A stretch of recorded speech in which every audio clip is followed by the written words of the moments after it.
आज की इस वीडियो में हम करने वाले हैं एसएससी जीडी 2026 को टारगेट करते हुए रीजनिंग का प्रैक्टिस सेट नंबर 15। तो आप लोगों ने एग्जाम का रिव्यू तो देखा ही होगा कि इनइक्वालिटी से क्वेश्चन आ रहे हैं। तो आज की वीडियो में हम इनइक्वालिटी से रिलेटेड भी क्वेश्चन देखेंगे, तो इस वीडियो को एंड तक जरूर देखिएगा। तो स्टार्ट करते हैं फर्स्ट क्वेश्चन से। फर्स्ट क्वेश्चन है हमारे पास सिंपल, इसमें क्या करना है कि ब्लैंक जो जगह है उस पर क्या आएगा वो बताना है। तो देखो एच की प्लेस वैल्यू कितनी होती है, 8 होती है, के की कितनी होती है, 11 होती है, और एल की कितनी होती है, 12, और एस की कितनी होती है, 23।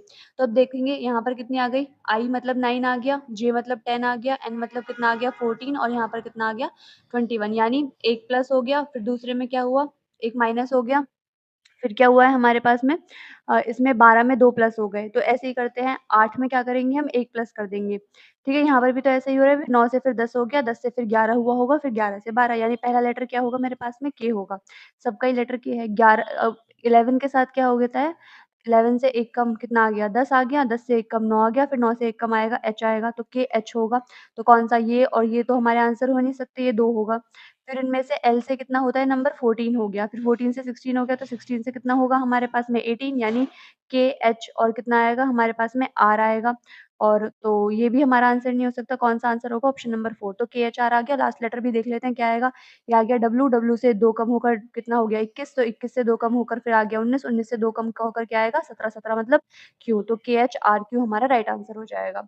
आते हैं क्वेश्चन नंबर 2 पर। 2 में क्या है कि बता दो यहाँ पर, find the number of terms in the following series. तो इस सीरीज में कितने टर्म्स हैं उनका नंबर बता दो। तो ये सब जो अगर हम डिफरेंस निकाल के देखें, 5 का डिफरेंस आया, 5 का आया, 5 का आया, इसका मतलब ये सीरीज किसमें है, एपी सीरीज है, अर्थमेटिक सीरीज है। तो उसमें फॉर्मूला क्या होता है हमारे पास में, last term is equals to L, क्या है last term, L is equal to a plus n minus one into d. तो एल क्या है यहाँ पर लास्ट टर्म है, ए क्या है हमारी फर्स्ट टर्म, एन मतलब होती है नंबर ऑफ टर्म्स, और डी क्या है डिफरेंस बिटवीन द टर्म्स। तो एल क्या हो गया मेरे पास में 100, ए कितना है मेरे पास में पहली जो टर्म है 30, प्लस एन माइनस वन, यानी एन का तो मुझे नंबर निकालना है, डी की वैल्यू क्या है, इनका डिफरेंस यानी 5। तो इसको सॉल्व करेंगे, 100 में से मैं 30 घटाती हूँ तो कितना आएगा 70, 5 इंटू एन माइनस वन, 5 से इसको काटो, 5 एकम 5, और कितना आएगा मेरे पास में 2 बच जाएंगे, तो 5 चौक 20, एन की वैल्यू कितनी आ गई 15। कौन सा ऑप्शन नंबर 2 मेरा राइट आंसर हो जाएगा। आते हैं क्वेश्चन नंबर 3 पर। थर्ड में क्या है, कैलेंडर से रिलेटेड क्वेश्चन है।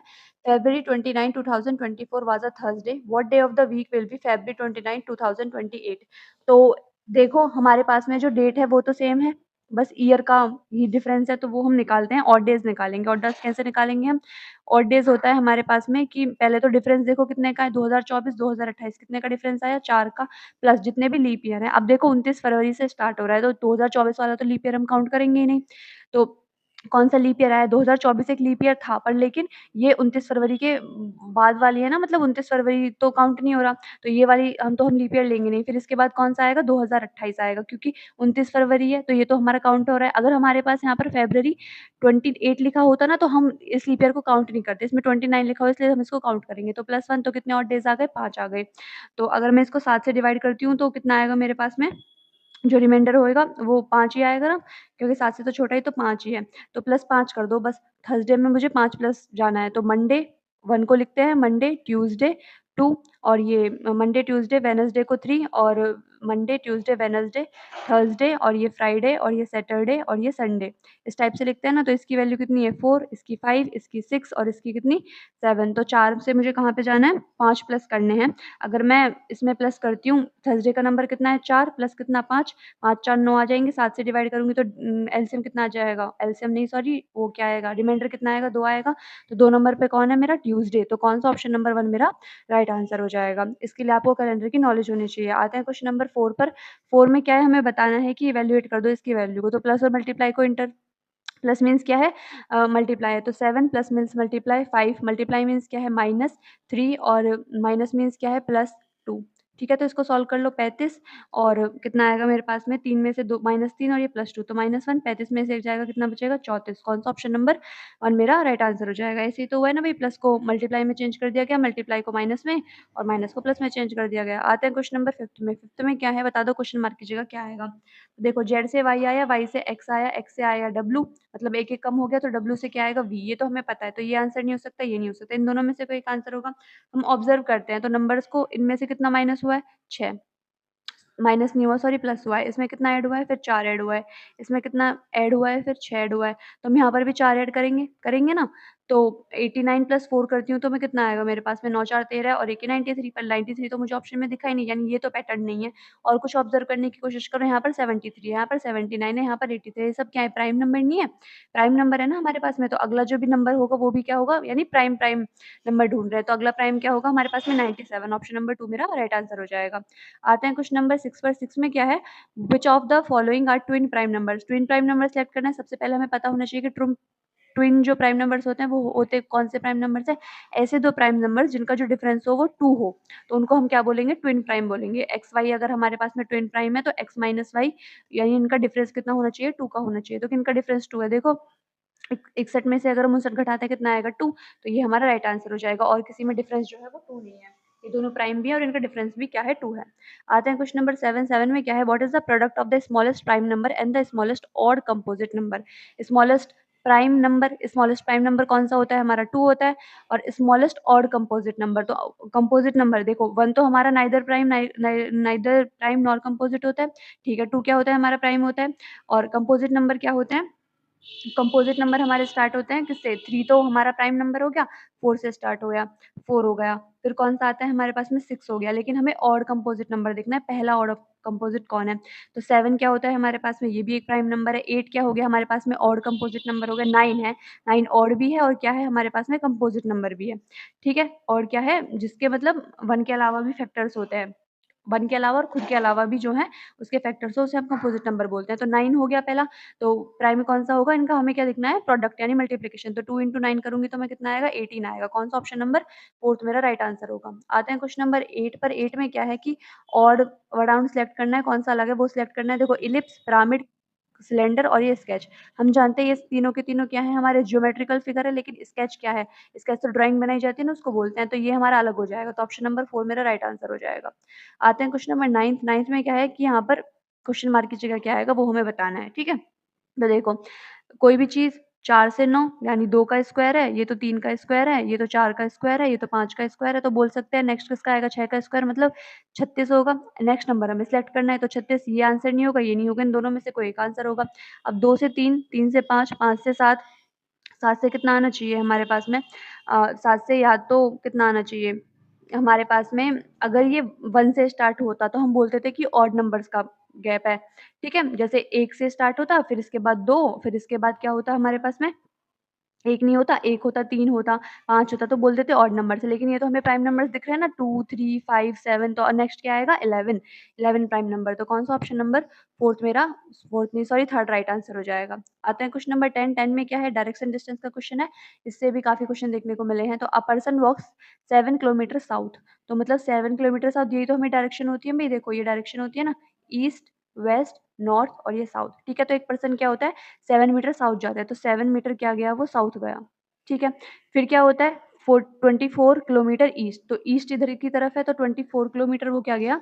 ईस्ट चला गया, किलोमीटर, यहाँ पर भी किलोमीटर लिख लेते हैं, ठीक है? फिर इसके बाद क्या होता है फाइनली 7 किलोमीटर नॉर्थ, अब क्या चल जाता है 7 किलोमीटर नॉर्थ, तो 7 किलोमीटर नॉर्थ चला गया, ठीक है? अब हमें बताना क्या है what is the shortest distance between his starting point and the ending point, start कहाँ से किया था उसने? यहाँ से, एंड कहाँ हुआ? वो यहाँ पर, तो इनके बीच का शॉर्टेस्ट डिस्टेंस कौन-सा है? शॉर्टेस्ट डिस्टेंस देखो कितना है 24 किलोमीटर, यही तो दिख रहा है, तो कौन-सा ऑप्शन नंबर 1 मेरा राइट आंसर हो जाएगा, ठीक है? आते हैं क्वेश्चन नंबर 11 पर, तो क्वेश्चन नंबर 11 है मेरे पास में। क्वेश्चन नंबर 11 बोलता है कि क्वेश्चन मार्क की जगह क्या आएगा वो बता दो।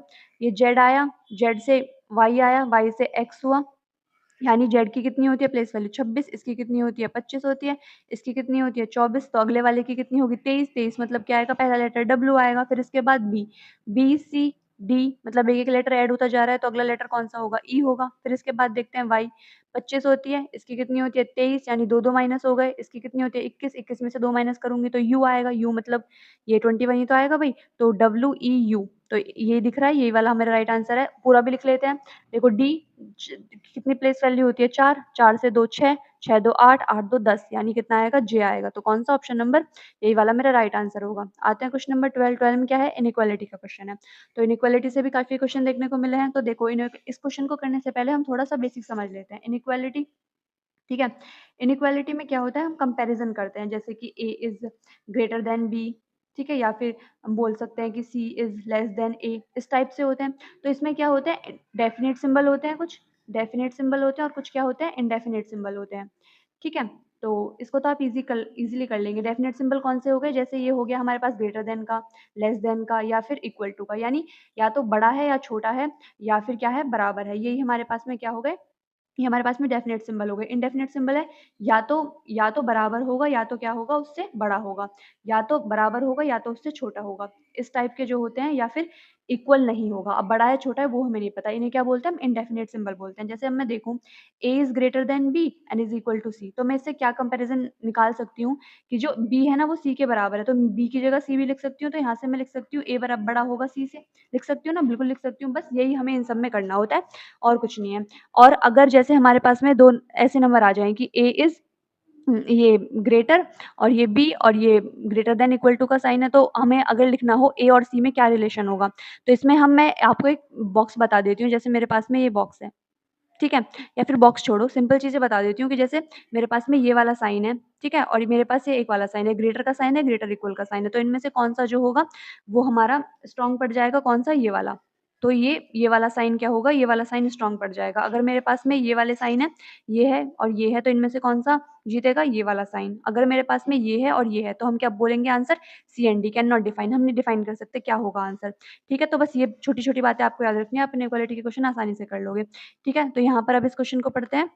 इस क्वेश्चन को सॉल्व करेंगे। इसमें क्या बोला गया है हमसे कि a is greater than b और ये less than equal to c and is equal to d, d is less than e, और ये क्या दे रखा है हमें, फिर बोला गया then which of the following conclusion is definitely true, कौन से कंक्लूजन ऐसे हैं जो बिल्कुल ट्रू होंगे। तो सबसे पहले a और c पर जाओ, a और c पर जाओ, देखो क्या आया हमारे पास में, कौन सा साइन है, तो ये वाला साइन और ये वाला साइन है। तो मैंने अभी आपको बताया था अगर इस टाइप के साइन मिल जाए, यानी ये दोनों साइड से किसी भी तरफ को मुंह जैसे ऐसे नहीं हो रहा ना, दोनों साइड पीट करके बैठे हैं एक दूसरे की तरफ, तो क्या होगा, इसमें आंसर होगा सी एंड डी। तो हम ये बोल ही नहीं सकते, तो ये वाला कंक्लूजन मेरा फॉलो नहीं करेगा। आते हैं दूसरे पर, ई और डी के बीच रिलेशन देखना है, ई और डी, ई और डी के बीच रिलेशन देखना है, तो डी इज कितना, लेस देन ई, तो मैं लिख सकती हूँ E is greater then D, बिल्कुल लिख सकती हूँ भाई, ई की तरफ ही तो मुंह खुला हुआ है, तो ये वाला कंक्लूजन मेरा राइट है। सेकंड वाले में पढ़ती हूँ, एफ इज लेस देन सी, तो एफ और सी को देखते हैं, एफ और सी ये रहा एफ और सी।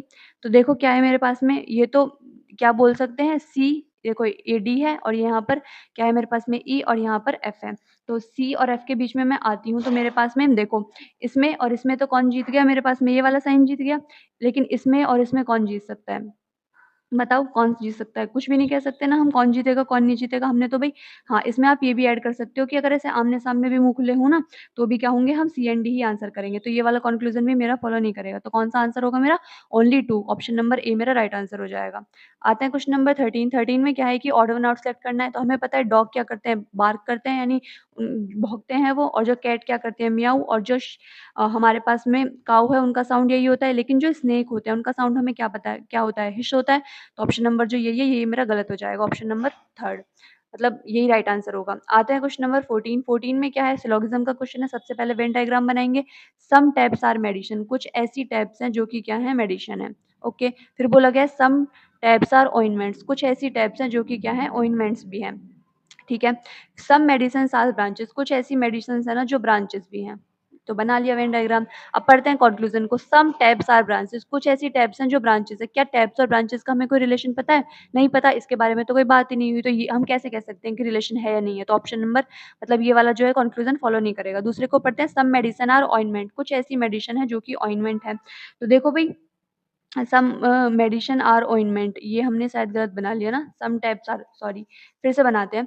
सम टैब्स आर मेडिसिन, कुछ ऐसे टैब हैं जो कि क्या है, मेडिसिन है। ठीक है, फिर बोला गया है सम टैब्स आर ऑइंटमेंट्स, कुछ ऐसे टैब हैं जो कि ऑइंटमेंट्स, हमने यहाँ पर लिख लिया था, सॉरी उसके लिए।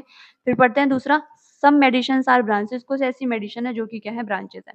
ठीक है, अब कंक्लूजन पढ़ते हैं। सम टैब्स आर ब्रांचेस, कुछ ऐसी ट्राइब्स हैं जो ब्रांचेस हैं, तो ये तो ठीक है था हमारा, ये इनका कोई रिलेशन नहीं पता, तो ये कंक्लूजन फॉलो नहीं करेगा। दूसरे को पढ़ते हैं, सम मेडिसिन और ऑइंटमेंट्स, कुछ ऐसी मेडिसिन है जो कि ऑइंटमेंट्स है, क्या इनका हमें कोई रिलेशन पता है, मेडिसिन और ऑइंटमेंट्स का नहीं पता, तो ये भी कंक्लूजन फॉलो नहीं करेगा। कौन सा आंसर होगा, option number 2, neither conclusion first nor second follows. आते हैं क्वेश्चन नंबर 15। 15 में क्या है, क्वेश्चन मार्क की जगह क्या आएगा वो बता दो। तो ऑब्जर्व करने की कोशिश करो। ऐसा लग रहा है मुझे, दो पंजे 10, 10 तिया 30, तो कुछ ऐसा लग रहा है आपको? तो मैं बोल सकती हूँ 5 से 3 तो यहाँ पर क्या होगा या तो 30 से मल्टीप्लाई 30 इंटू 1 होगा। यही चल रहा होगा आपके दिमाग में भी 30 आंसर आना चाहिए लेकिन ऑप्शन में तो कुछ नहीं दिख रहा। तो और कुछ सोचने की कोशिश करते हैं। 2 को मैं क्या लिख सकती हूँ? क्या लिख सकती हूँ मैं? अगर मैं 10 को लिखना चाहूँ, लिख सकती हूँ? किसका? मैं लिख सकती हूँ इसको क्या लिख सकती हूँ मैं? 2 का क्यूब प्लस कितना? 2 ठीक है, कुछ मिला मुझे। 1 का क्यूब 2 को क्या लिख सकती हूँ? प्लस 1 लिख सकती हूँ, बिल्कुल लिख सकती हूँ। 30 को क्या लिख सकती हूँ? तो 3 का क्यूब प्लस 3 लिख सकती हूँ ना, यानी नंबर का क्यूब करके ही उसमें ऐड कर दिया गया है। तो अगला नंबर क्या होगा? 4 का क्यूब प्लस 4 तो यानी 4 चौक 16 चौका कितने होते हैं? 64 64 प्लस 4 68 कौन-सा ऑप्शन नंबर 4 मेरा राइट आंसर हो जाएगा। आई होप आपको ये क्वेश्चन समझ में आया होगा। अब आते हैं क्वेश्चन नंबर 16 पे। 16 में क्या है? किसका सवाल है? सीटिंग अरेंजमेंट का सवाल है। तो इसमें बोला गया है K, L, M, N, O, P are sitting around a circular table. ठीक है, सर्कुलर टेबल के अराउंड बैठे हैं। आपको मैं एडवाइस करूँगी कि आप हमेशा 2 पॉसिबिलिटीज़ लेकर चलिए। क्या पता ज़रूरत पड़ जाए। तो कितने लोग हैं? 1, 2, 3, 4, 5, 6, 6 लोग हैं। तो 2, 3, 4, 5, 6, 6 लोग यहाँ पर हमने बिठा लिए। यहाँ पर भी बिठा देते हैं 1, 2, 3 और ये 4 और ये 5, ये 6 लोग बिठा दिए। सब क्या कहते हैं? सेंटर की तरफ देख रहे हैं। ठीक है? किसकी तरफ देख रहे हैं? सेंटर की तरफ देख रहे हैं। अब पढ़ते हैं क्या बोला गया है इसमें? सेंटर की तरफ देख रहे हैं, ठीक है। अब क्या होता है K sits second to the right of L यानी एल को अगर मैं यहाँ बिठा दूँ तो इसके सेकंड राइट में बैठता है कौन? के। तो 1, 2 इसका सेकंड राइट हो गया यहाँ पर, तो यहाँ पर भी बिठा देते हैं, ठीक है। आगे बढ़ते हैं। इसमें बोला गया है N sits third to the left of K. K third left में बैठता है एन। तो के का थर्ड लेफ्ट 1, 2, 3 ये इसका थर्ड लेफ्ट हो गया, यहाँ पर कौन बैठेगा? एन बिठा दिया, ठीक है। आगे बढ़ते हैं। P is not a immediate neighbour of के। इमीडिएट नेबर नहीं है यानी वो उसके दाएँ-बाएँ नहीं बैठता, तो पी यहाँ नहीं आ सकता, पी हमारा यहाँ नहीं आ सकता, तो पी के लिए तो एक ही जगह बैठी, तो पी को यहाँ पे बिठा दो। O sits second to the left of M. O क्या करता है? वो सेकंड लेफ्ट बैठता है एम के। तो ओ और एम के लिए तो 2 ही जगह है मेरे पास में। अगर मैं O sits second to the left of M तो अगर मैं एम को यहाँ बिठाती हूँ, ओ को मैं यहाँ बिठाती हूँ, तो इसका राइट क्या होगा? ये हमारे पास में अगर मैं देखती हूँ इसका ये लेफ्ट होगा और इसका ये राइट होगा, ठीक है। O sits second to the left of M तो 1, 2 यहाँ पर क्या बैठा है? ये इसके लेफ्ट में बैठा है तो बिल्कुल ही सही पोज़ीशन है। अगर मैं ओ को यहाँ बिठाती और एम को यहाँ बिठाती, ठीक है? सॉरी अगर मैं ओ को यहाँ बिठाती और मैं एम को यहाँ बिठाती तो जो ओ होता वो इसके सेकंड राइट में बैठ जाता, लेकिन हमें तो लेफ्ट में चाहिए। तो कौन-सा? ये वाला मेरा सही जो इनका सीटिंग अरेंजमेंट होगा ये होगा। तो हमें बताना है what is the position of A O with respect to K. तो ए के रिस्पेक्ट में ओ की पोज़ीशन क्या है? तो क्या पोज़ीशन है? वो उसके इमीडिएट राइट में बैठा है, कहाँ पर बैठा है? ये के है हमारे पास में, ये इसका राइट होगा, ये इसका लेफ्ट होगा, तो कहाँ बैठा है? इमीडिएट लेफ्ट में, तो कौन-सा ऑप्शन नंबर 3 मेरा राइट आंसर हो जाएगा। आते हैं next question, question number 17। Question number 17 में क्या बोला गया है? क्वेश्चन नंबर 17 पर आते हैं हम। क्वेश्चन नंबर 17 है मेरे पास में, इसमें बोला गया है 5 friends Riya, Aman, Sohan, Neeta, Neha and Rahul play 5 different sports यानी 5 वो डिफरेंट टाइप के स्पोर्ट्स खेलते हैं, cricket, badminton, football, tennis, hockey. Riya does not play football और टेनिस। तो देखो सबसे पहले तो ये रिया हो गई, अमन हो गया, सोहन हो गया, नेहा हो गई और इसको लिख लिया मैंने राहुल। 5 ही तो लोग हैं, ठीक है। अब इसके अकॉर्डिंग देखते हैं कौन क्या गेम खेलता है, ठीक है। तो सबसे पहले मेरे से बोला गया है कि रिया डज़न्ट प्ले फुटबॉल तो रिया फुटबॉल और टेनिस नहीं खेलती। अमन प्लेज़ क्रिकेट, अमन क्या है? क्रिकेट खेलता है, तो अमन के आगे लिख दिया मैंने सी, ठीक है। फिर इसके बाद बोला गया है कि नेहा प्लेज़ हॉकी, नेहा क्या खेलती है? हॉकी खेलती है, एच लिख दिया इसके आगे। Sohan doesn't play football, Sohan जो है वो फुटबॉल नहीं खेलता, तो एफ तो इसके आगे क्रॉस लगा दो। और फिर राहुल प्लेज़ फुटबॉल, तो राहुल खेलता है फुटबॉल, तो फुटबॉल मैंने यहाँ पे लिख दिया। अब 2 ही गेम बचे हैं मेरे पास में, या तो बैडमिंटन या तो टेनिस। फिर बोला गया है कि रिया डज़न्ट प्ले फुटबॉल और टेनिस, रिया जो है फुटबॉल और टेनिस नहीं खेलती। अब गेम तो मेरे पास कौन से बचे हैं? टेनिस बचा है और एक बैडमिंटन। अगर वो टेनिस नहीं खेलेगी तो उसको क्या खेलती होगी? बैडमिंटन खेलेगी। कौन? सॉरी राहुल फुटबॉल, फुटबॉल यहाँ पर है, ये राहुल है ना, ये रिया थे, ठीक है, ये रिया थी हमारी। तो रिया क्या खेलेगी? बैडमिंटन खेलेगी और जो बच गया कौन? सोहन बच गया, तो वो क्या खेलेगा? टेनिस खेल लेगा, ठीक है। तो बोला क्या है कि हू प्लेज़ बैडमिंटन, बैडमिंटन कौन खेलता है? रिया खेलती है, तो ऑप्शन नंबर 1 मेरा राइट आंसर हो जाएगा। आते हैं क्वेश्चन नंबर कौन से पर? Question number 18। 18 में क्या बोला गया है? बता दो कि which face is opposite to face L, L के अपोजिट बताना है। सबसे पहले हम क्या करते हैं? हमें कोई भी कॉमन चाहिए होता है, मिल गया कॉमन, आर मिल गया, तो या तो आप क्लॉकवाइज़ चलो या फिर एंटी क्लॉकवाइज़ चलो, हम चलते हैं क्लॉकवाइज़। तो आर, एफ, सी और फिर इसी जिस डायरेक्शन में इसमें चले उसी डायरेक्शन में इसमें चलो। आर, ओ, यू तो एफ के अपोजिट होगा यू, सी के अपोजिट होगा एफ के अपोजिट होगा ओ, सी के अपोजिट हो जाएगा कौन सा? यू। तो हमें किसके अपोजिट बताना है? एल। तो एल ही बच गया और आर के अपोजिट कौन सा हो जाएगा? एल हो जाएगा। तो कौन सा? ऑप्शन नंबर 4th मेरा राइट आंसर हो जाएगा। आते हैं क्वेश्चन नंबर 19, 19 में क्या है, क्वेश्चन मार्क की जगह क्या आएगा वो बता दो। तो ऑब्जर्व करने की कोशिश करो, यहाँ पर कितने हैं काउंट करके देखो, 1 2 3 4 5 6 7 है, यहाँ पर 6 हो गए, यहाँ पर 5 हो गए, यहाँ पर 4 हो गए, तो अब कितने होंगे, 3 होंगे। तो ये नहीं हो सकता, ये नहीं हो सकता, तो कौन-सा, यही आंसर होगा मेरा ऑप्शन नंबर कौन-सा, ये वाला, कि अलग-अलग तो हो ही नहीं सकते ना फिगर, नीचे का दिख नहीं रहा है, पता है मुझे, पर लेकिन अलग-अलग तो है नहीं फिगर, सब में सेम-सेम है, तो ऑप्शन नंबर 3 मेरा राइट आंसर हो जाएगा।